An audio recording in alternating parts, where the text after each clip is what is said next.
Olá, turma, vamos dar continuidade então ao nosso curso de Programação e Administração de Banco. Nessa aula vamos ver o assunto índices. Então vamos definir aqui o que é um índice, né? Os índices são estruturas, né, que são criadas dentro do banco de dados para otimizar o acesso aos dados cadastrados, né? Então você cria uma estrutura, né? Você quer ordenar uma tabela por um determinado campo da tabela e é criada uma estrutura de árvore balanceada que armazena os valores desse campo-chave, né, chamado campo-chave da tabela, de forma organizada, permitindo que você rapidamente acesse e encontre os conteúdos desse campo-chave, né? Então, quando você vai recuperar a informação, né, quando você vai consultar aquela informação na tabela, você consegue localizar rapidamente o conteúdo, né? Pois uma vez que se esse conteúdo não tivesse ordenado em uma estrutura de índice, você teria que fazer uma busca, né, uma busca sequencial na tabela para localizar a informação desejada. Então essa figura aqui retrata bem a estrutura do índice, né? Essa parte aqui de baixo eu tenho minha tabela de dados, certo? Com as entradas, tá? E quando eu crio um índice, na realidade eu estou criando uma estrutura aqui em árvore, balanceada, né? Que mantém as chaves. Então, por exemplo, esse campo aqui tem diversas informações. Por exemplo, essa palavra aqui, acesso, é um dos campos dessa informação. Aí tem esses pontos aqui representam o resto da informação do registro.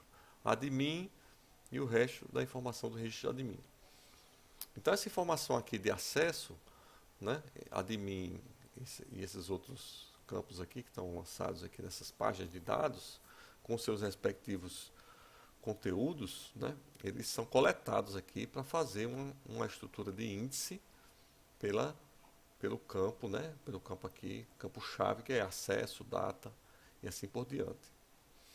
End, West, tá? Então essas informações que estão aqui no lado esquerdo aqui dessas páginas são as informações que são o campo-chave do banco de dados, tá? Então, uma vez que eu crio essa estrutura aqui, essa estrutura vai fazer referência à posição, né? A posição que essa informação está dentro da página, tá? Então, quando você vai fazer a busca, você inicia aqui por essa página, procurando aqui a palavra acesso, depois você vem aqui para, ela indica que está aqui na página 2, isso aqui já é a busca balanceada, aí você vem aqui para a página 2 indica que está na página 6, a informação de acesso, tá?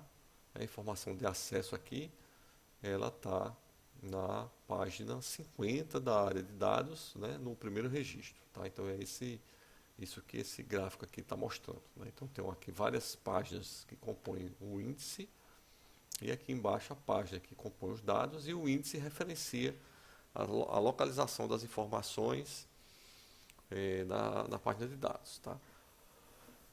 Então, quando eu crio uma estrutura desse tipo, que eu faço uma consulta na tabela, né, de dados, eu rapidamente encontro por esse campo, naturalmente, né, pelo campo que está colocado no índice, então, rapidamente eu vou localizar o registro desejado. Então vamos para a sintaxe, né? Quando você vai criar um índice, você tem o comando create index, tá? E aí você tem algumas opções, né? Unique, cluster, non cluster, index, né? Aí o nome do índice, a tabela que você vai criar o índice, né? E quais são as colunas que serão campo-chave, tá? E se essas colunas vão ser ordenadas de forma ascendente ou descendente. Qual o file group que você vai colocar o índice, tá? Onde é que vai ficar em termos de estrutura física, né? Armazenado esse índice, tá? E outra informação importante, outro parâmetro importante é o fill factor, né? Então vamos começar a falar dessas palavras aqui da sintaxe de criação do índice, né? O index name é o nome do índice a ser criado, né? é o nome que eu vou dar ao índice, né? Table, né, ou view, né? Eu posso criar índice em tabelas ou posso criar índice em visões, tá? É a tabela a tabela que será indexada, né? Esse campo column são o nome das colunas que serão utilizadas para formar a chave do índice, né? A chave pode ter mais de uma coluna. Cluster. Esse cluster significa, né? Tá faltando um ED aqui. Esse cluster significa que o índice que nós estamos criando, na realidade, é a ordenação física da página de dados, né? Então, o índice cluster, ele determina que o banco de dados, as páginas de dados vão ficar ordenadas por determinada coluna, né? Então, se essas informações, né, ordenam as páginas de dados, eu só posso ordenar as páginas de dados de uma forma, tá? Porque eu tenho aqui meu arquivo aqui de dados, e se eu estou sequenciando aqui por esse campo-chave, eu só sequencio numa sequência. Se eu escolher outro campo-chave, eu vou estar desmanchando a sequência do campo anterior, né, que eventualmente eu tenha criado. Então, o índice cluster ele define a ordenação física, tá? Ele, na realidade, ele não compõe essa árvore aqui binária. O índice não clustered é o que implementa a estrutura de árvore, tá? Ele faz a estrutura de árvore, e você, nesse caso, pode ter vários índices cluster, não cluster, né?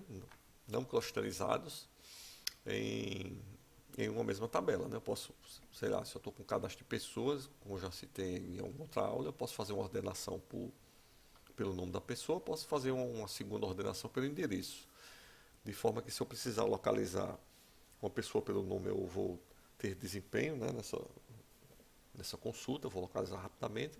Se eu precisar localizar por um endereço, eu também vou conseguir encontrar rapidamente essa pessoa, né, pelo endereço. O nick, né, o nick informa que você não vai aceitar duplicidade, né, então ele vai funcionar como se fosse uma chave primária. File group, né, em que file group o índice será armazenado, ou seja, onde vai ficar essa estrutura de árvore aqui, né? Então eu posso ter esse aqui num file group e posso ter esse aqui num outro file group, né? Então essa estrutura aqui pode estar fisicamente armazenada num HD e essa aqui em outro HD. E fill factor é o percentual de preenchimento das páginas do índice. Então quando você cria um índice, que ele cria essas estruturas aqui, então quando você vai inserir uma informação no índice, né, na tabela, uma vez que você insere aqui uma informação, é necessário que, uma vez que existe esse índice aqui, que ele venha aqui para encher, né? Para encher, então eu coloquei aqui admin, vamos dizer que admin já teria aqui, né? Eu coloquei alguma coisa, administrador, por exemplo. Coloquei aqui administrador, não existia administrador, ele vai inserir aqui nessa página o nome administrador. Se essa página estiver cheia, né, nesse momento, o que é que vai acontecer? Ele vai ter que pegar essa página aqui e dividir em duas, tá? Porque ela já está cheia. E esse processo, ele, logicamente, que demanda um certo tempo, né? E derruba o desempenho da inserção da informação no banco de dados. Então, o fill factor ele faz o quê? O fill factor ele faz com que essas páginas aqui do índice, tá? Elas mantenham um percentual de preenchimento. Então, se você disser que o fill factor é 80%, no momento da criação do índice, então ele não vai preencher as páginas do índice, de dados do índice com toda a capacidade que ela permite. Vai deixar um espaço em branco, para evitar ou para reduzir a quantidade de page split, né, que ele vai precisar fazer, né, quando essas páginas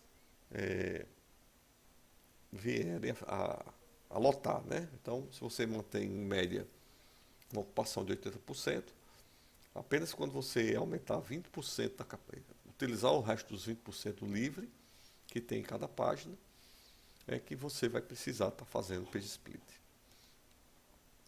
Então, o fill factor serve para você determinar se você vai criar ela 100%, né? Se você não informar nada, ele cria com ocupação de 100%. Então, ele pega, já cria um índice todo cheio.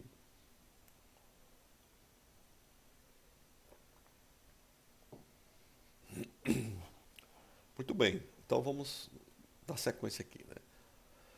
Vimos aí as opções, né, de criação do índice, e agora vamos criar o nosso primeiro índice, né? Então, eu tenho aquela nossa tabela de funcionário, né, e eu vou criar um índice, né, em xcode_func, que vai ser um índice clustered. Então, esse índice clustered ele vai ordenar a tabela de funcionário pelo código do funcionário. Até então, né, essa nossa tabela aqui de funcionário, se eu vier aqui consultar ela, ela não tem nenhum tipo de índice, então ela não tem nenhum tipo de ordenação. Tá? Na hora que eu criar esse xcode_func do tipo cluster, né, ele vai ordenar essa tabela pelo código do funcionário e vai manter ela ordenada. Então, à medida que eu for inserindo funcionários, ela vai colocando esses funcionários na ordem da chave, tá? No caso aqui, da ordem do code_func. Então, vamos rodar essa sintaxe aqui. Tenho meu banco de dados aqui, a tabela de funcionário. Então, vou rodar o comando e ele cria um índice. Tá? Então, ele criou aqui o índice xcode_func cluster. Então, eu só posso ter um índice cluster em cada tabela, tá? Uma vez que ele determina a ordenação da tabela. Eu posso criar um índice também pela ferramenta pela interface do gerenciador. Então, eu posso clicar aqui, botão direito, novo índice, tipo clusterizado, tá? Digito aqui o nome do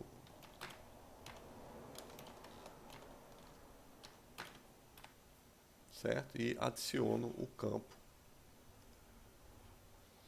code_func. Ok? Então aqui eu posso criar. Se eu confirmar aqui, ele vai criar o índice. Como eu já criei, eu não vou criar novamente. Tá? Índice não cluster, né? Nessa situação, nós vamos criar agora um índice pelo nome do funcionário, tá? Então, vou estar com a tabela fisicamente ordenada por nome, tá? E agora eu vou estar criando um índice aliás, a tabela fisicamente ordenada por código e vou estar criando um índice ordenado por nome, tá? Então, create non-cluster index e x funcionário na tabela funcionário e o nome do campo que eu quero criar, tá? Então, vou criar aqui o segundo índice na minha tabela de funcionário. Ok? Então, criei aqui o nosso índice. Veja que, observe que ele é do tipo, né, unique no cluster. Ele permite repetição na chave e não é clusterizado.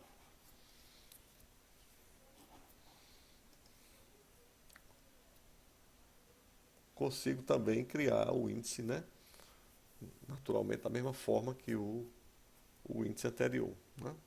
Tem lá a opção de criar índice não clusterizado.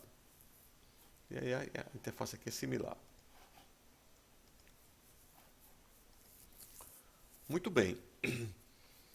Uma vez que eu estou criando aqui minhas estruturas de índice, né, nós comentamos, né, então estou criando essas estruturas aqui, nós comentamos que essa estrutura aqui poderia ficar num HD separado. Tá? Então é isso que a gente vai fazer aqui nesse exemplo. Tá? Primeiro eu vou estar adicionando aqui ao meu banco de dados um novo file group, porque esse meu banco de dados ele só tem um file group. Tá? Se eu vier aqui observar o banco de dados, ele só tem um file group primary. Tá? Então vou rodar o comando e ele AP02 e ele vai criar o AP02 no meu SSD. Então se eu vier aqui, propriedades, arquivos, criei o file group SSD, certo? Na sequência eu crio um arquivo físico, tá? E adiciono ao file group SSD. Então aqui eu crio o file group aqui vazio e aqui eu estou associando ao SSD.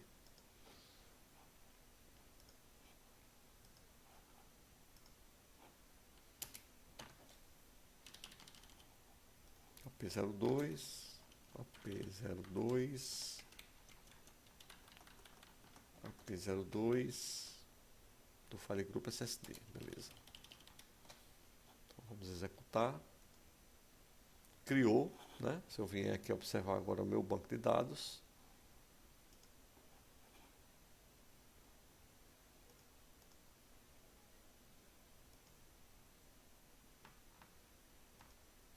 tem os dois arquivos e tem aqui os três, quer dizer, os dois file groups e aqui os três arquivos, tá? Então tenho aqui o meu arquivo aqui SSD, tá? Localizado no file group SSD. Tá? Então posso observar a relação de arquivos, posso observar aqui a relação de partições, né, de file groups. Bem, então uma vez que eu tenho meu file group SSD, eu posso criar um índice, né, um índice não clusterizado. Criei um índice aqui pelo cadastro da região e vou armazenar esse índice no campo, aliás, no file group SSD, tá? Então fisicamente ele vai ficar separado do banco de dados.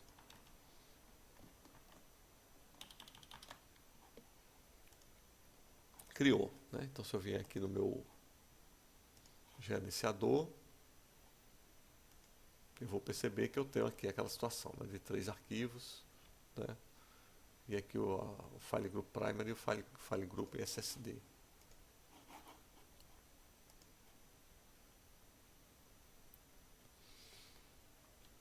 Aqui é a parte do file group, né? Que a gente consegue visualizar.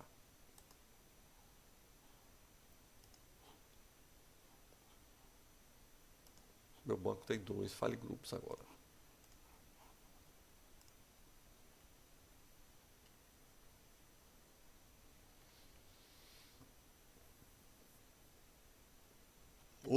Outra situação de índice que nós temos é o índice hash, né? O índice hash é um índice que você pode criar um índice por uma coluna, tá? E antes de você criar esse índice, você vai colocar um hash, né? Quando é que ele é usado? Normalmente, o índice hash é usado quando você precisa fazer índices em campos chaves. Aliás, em campos texto, né?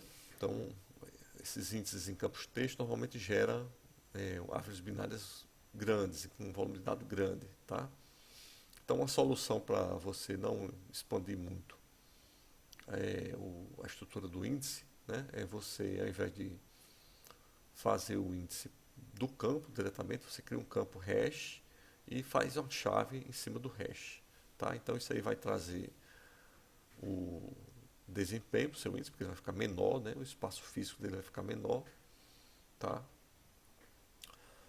E muito bem, a desvantagem dele é que quando você faz o hash, você perde, você está fazendo a transposição do domínio, digamos assim, da informação, e você perde a capacidade de fazer localização pelo conteúdo, né?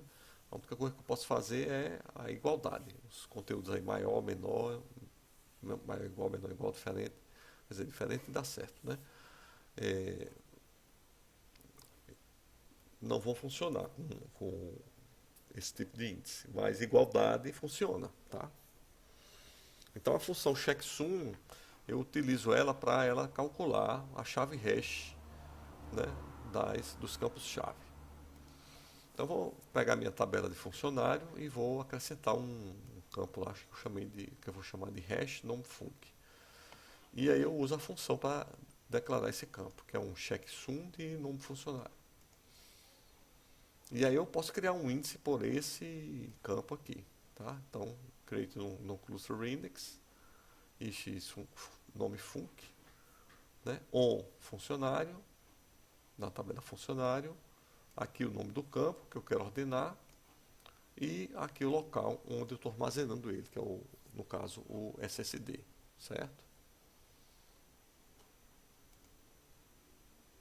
Quando eu vou localizar, uma vez que eu criei aqui o índice, quando eu vou fazer a localização, eu localizo dessa forma aqui, né? O select from funcionário, o L, o meu campo hash, né? E aí o conteúdo que eu quero procurar, Roberta Silva, eu vou fazer o checksum dela.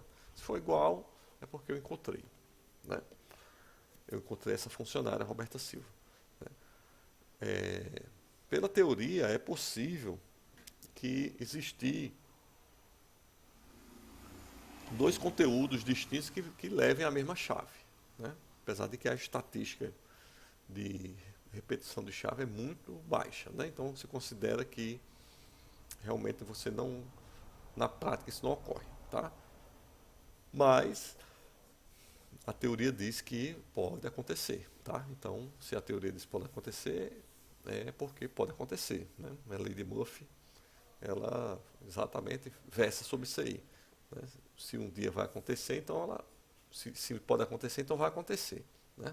Então, para se prevenir disso, você pode usar aqui a função checksum para fazer a localização pelo campo hash e depois acrescentar a comparação do nome, né? Como isso aqui é um end, ele só vai executar esse comando aqui de localização se esse aqui der certo. Der errado. Aliás, ele vai localizar sempre, né, os dois. Mas assim, ele localiza o primeiro, né? Se tiver dois registros, ele faz essa segunda localização aqui. Então isso aqui traz desempenho, né, para o seu índice hash. Beleza? Vamos dar uma pausa então nesse ponto aqui. A gente viu essa parte básica aí desses três tipos de índice, né? E na próxima parte da videoaula a gente continua o tópico aí de índices.